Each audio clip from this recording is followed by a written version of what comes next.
Okay, welcome back. Welcome to the channel for those who are new.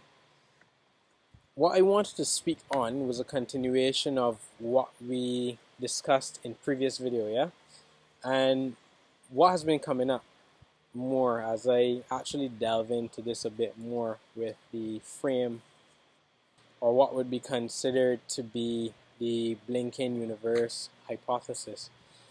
So, the way how I have seen it, and as I go into other fields of research, the reality as existing within a field of information, right? Let's call it a dimensionalized field of information that is crystallized. So this field of information, if you imagine it to be a bubble, so there's a bubble of reality or existence, and within this bubble is information, codes, light symbols, energy, consciousness that is when brought together through a series of mechanisms, forms a crystallized reality, right? That crystallized reality would be essentially a frame. So one of the frames that I would have mentioned, so based on the previous video, one of the frames, right, would be a dimensionalized, crystallized field of information in a morphogenetic field, yeah? Follow me now. And so we are essentially clipping from one field of information to another. Within this field, this bubble of reality, this now moment, so every now, now, now, now, and it just speeds up from there, because in between every now, there are micro, no, right? And within every field of information, there's a set of codes that resonate then, or create a resonance that then aligns with a corresponding now moment, right? In what we would perceive to be the future.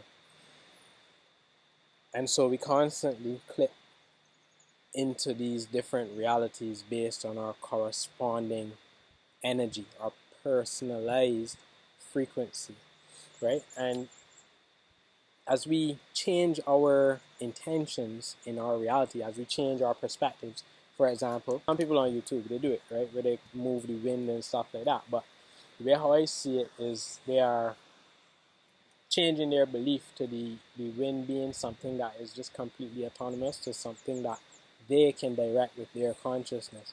And so they essentially imagine and even visualize the wind actually coming towards them, changing in the environment around them, blowing a bit more, right? And as they hold that frequency, they begin to actually correspond to that reality where that belief system, that belief structure manifests, right? But there is also the aspect of it where you have the logical mind. So some people may have already a overriding belief that says that that's impossible, that can't happen. How is that possible? That would never happen. And so they have to see it to believe it, instead of the other way around, which is the internalized space, which is what Christ consciousness would be, and the higher awareness that everything comes from within us, from within our DNA template, within consciousness, within us, right? The hologram basically situates itself around our own beliefs and what we consider to be the actualized reality. And so as we change our belief structure, the reality around us, the simulation changes.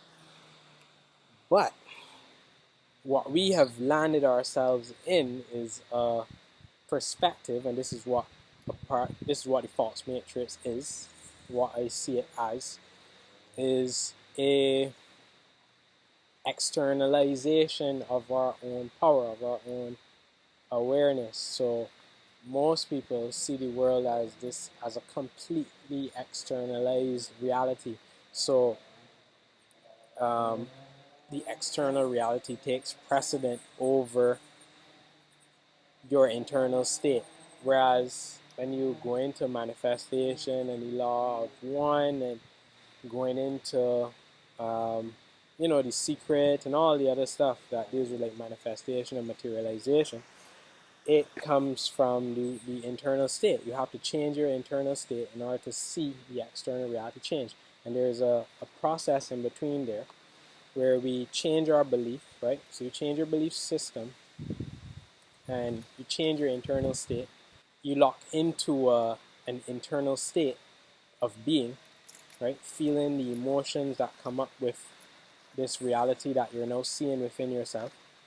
And there's a process in between there where it doesn't happen, right? Or yeah, it may appear as if it isn't happening. This is where the challenge comes in, because the thoughts of doubt come in to your awareness, right? And you then have to get over that hurdle. It's the same thing with, you see like the whole atmokinesis or whatever, like type it in on YouTube. You're going to see some people, from the time you start imagining the wind blowing a particular way, right? There are many different things that would occur in between that stage of the wind not moving at all, completely still, till the point where it then eventually moves. By that time, most people walk away. They say, "Oh, forget it. It doesn't exist. There's no grounded reality in that." The same thing with manifesting particular outcomes in reality, where you, in your internal state of being, wish for this thing to materialize. You start looking for it, looking for the external evidence of it. You don't find it, and the more you need it, the more it runs away. You now lock into a state of lack, right? You don't see it, so you lack it instead of becoming it, feeling that you already have it, knowing that you have it. And so yeah, it all again boils down to these dimensionalized states or frames of reference, clipping from one to another. And in this now moment, you lock in and you feel, you change the outcome, you change the energy, the cause, essentially, right? Within this now moment, you change the cause. And this is where gratitude and other exercises like this come in, right? And they're very beneficial, where you have a state of gratitude. You feel the gratitude for having certain things, or for, just, again, the simple thing of being able to sit and watch a video, or listen or see, right? And within that recipe of that now moment, you're actually now creating a corresponding reality that will align in the next clip, and it continues to correspond. You follow? So yeah, so I wanted to share that. That's been coming up. It came up again today. I wanted to share a bit of that. Yeah. So yeah, we'll talk on it more though.